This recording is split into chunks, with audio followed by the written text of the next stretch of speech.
as a public servant, I take very, very seriously the whole role of fiscal management. And one of the things that I've been talking about for 2 years is that the track we are on is broken.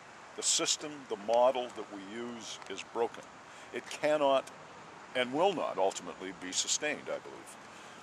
And we're seeing now across the world, we're seeing democracies that are having difficulty with this whole tax and spend model.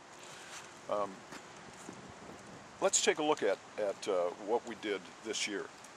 In the spring, and it was a very difficult decision for me to come to, but it was the right decision. In the spring, we were presented with a 5-year financial plan for the city that would bring property taxes ultimately by the 5th year up 17% from where they currently are. I voted against it because I know how much people are hurting out here. I have 2 young children. I know what it costs to raise children. In fact, I did some research on this.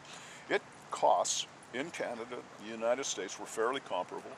Raising a child from birth to the age of 18, hopefully they graduate high school and move on, it costs $1,000 a month per child.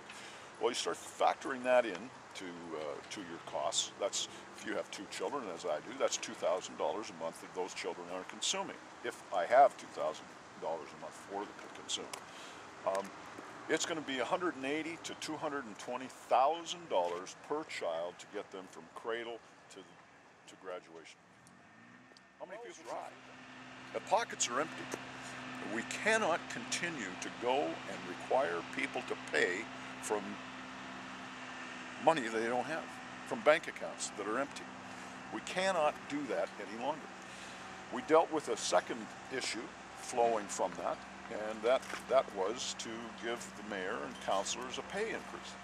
Well, under normal fiscal circumstances, if the money was there and people were doing well, I think it's warranted, because there is an awful lot of work, and certainly an awful lot of work for the mayor in particular, and people should be compensated appropriately. But at this time, there is no money to do that. So why would we go and ask? So I voted against that as well. Now, should I become one who is returned to his seat for the next 3-year term, I will not accept that raise. I will ask the city manager to ensure that that money, whatever that money is, it will be directed back into the city's reserves, because I don't want it. We can't afford to take it.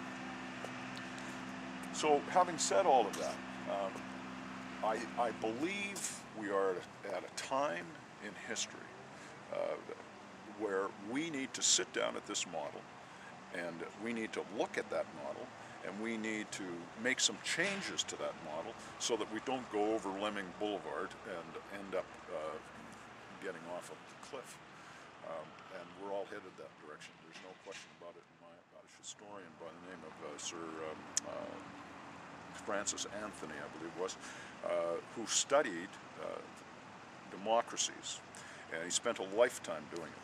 And he hypothesized that democracies have a 200-year shelf life, and they have a 200-year shelf life because they travel a continuum that begins in bondage, and through a spiritual faith arises out of bondage and gains courage, and gains a work ethic, and gains rigor, and gains vision, and gains hope, and then it starts to realize that through this large democracy that has been created, they can find in the largesse of wealth that is created, they can find a lot of wealth for themselves, and they start to take that wealth, and they grow greedy.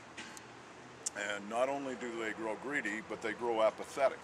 And when that apathy and greed combine, they end up going back into bondage. And the 200-year cycle, the 200-year shelf life, returns them from whence they came. I would submit to any viewer, any listener, that we all take a look at that continuum, and we see where we are on that continuum. And I dare say that we're closing in on the end of it. And if we do not do something, and we do not do something that is visionary, that is long-term, that is caring, that is concerned, we're going off the edge. Taxation. I don't want to see any more taxation on the table until we have a model that is going to work for everybody.